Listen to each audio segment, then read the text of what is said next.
ഞാൻ ഒരിക്കലും അത് സമ്മതിക്കില്ല. എൻ്റെ പ്രാണം പോയിരുന്നാലും ഞാൻ അതിനു വേണ്ടി സംരക്ഷിക്കും. എൻ്റെ ജീവൻ നിലനിൽക്കുന്നിടത്തോളം കാലം ഞാൻ സംരക്ഷിച്ചിരിക്കും. മനസ്സിലായി? ഈ നാട്ടുകാർ പറയും പോലെയൊന്നും അല്ല കാര്യങ്ങൾ.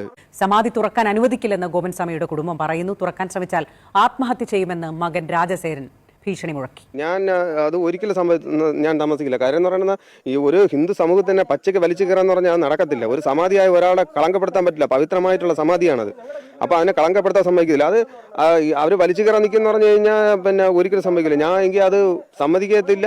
എൻ്റെ പ്രാണം പോയിരുന്നാലും ശരി എന്നെ സമ്മതിക്കത്തില്ല. ഞാനത് പ്രാണാഹൂതി ചെയ്യും. മനസ്സിലായില്ലേ? അങ്ങനെ എടുക്കാൻ പറ്റുന്ന ഞാൻ എൻ്റെ ആത്മാവിനെ അങ്ങ് കത്തിച്ചു കളഞ്ഞ്. മനസ്സിലായില്ലേ? ഈ സമാധിയുമായിട്ട് ബന്ധപ്പെട്ടുള്ള ന്യൂസ് കണ്ട സമയത്ത് ഞാനൊക്കെ ആദ്യം വിചാരിച്ചു ഈ സൈസ് മണ്ടത്തരമൊക്കെ പറഞ്ഞിട്ട് എത്ര നാൾ ഇവന്മാർക്ക് നിൽക്കാൻ പറ്റും, അല്ലെങ്കിൽ ഇപ്പം തന്നെ പോലീസ് പിടിച്ച് അകത്തിടുമെന്നാണ് ഞാൻ വിചാരിച്ചത്. പക്ഷേ ഒറ്റ ദിവസം കഴിഞ്ഞതോടെ പരിപാടിയുടെ കളർ മാറി.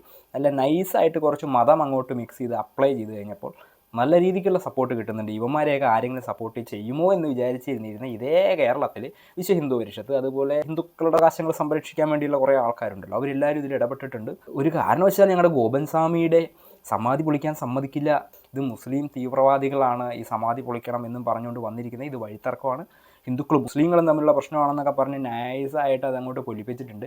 കളക്ടറൊന്നല്ല, ആര് വിചാരിച്ചാലും ഈ രീതിയിലുള്ള സംഗതികൾ മിക്സ് ചെയ്ത് കഴിഞ്ഞാൽ ചടപട്ടെ എന്നുള്ള റിസൾട്ടൊന്നും വരില്ല. അപ്പോൾ ഇനി ഇവരെയൊക്കെ പറഞ്ഞ് ബോധ്യപ്പെടുത്തി മതത്തിൻ്റെ പേരിൽ ഇതൊക്കെ ചൂഷണം ചെയ്യുന്ന ആൾക്കാരുടെയൊക്കെ സമ്മതമൊക്കെ വാങ്ങിച്ച്, അല്ലെങ്കിൽ കോടതിയിൽ നിന്ന് ഉത്തരവൊക്കെ വാങ്ങിച്ച് സമാധി തുറക്കുമ്പോഴേക്കും എന്തെങ്കിലും ജീവനോ വല്ലതൊക്കെ ബാക്കിയുണ്ട് ഈ ഗോപൻസ്വാമിക്ക് എങ്കിൽ അതും കൂടി തീരുമാനമാവും.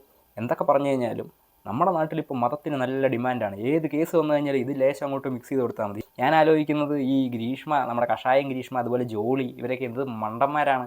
നൈസായിട്ട് ഇതുപോലെ എന്തെങ്കിലും സമാധിയോ കല്ലറയോ ഖബറോ എന്തെങ്കിലുമൊക്കെ അങ്ങ് സെറ്റ് ചെയ്തിട്ട് റെഡിയാക്കിയാൽ മതിയായിരുന്നു.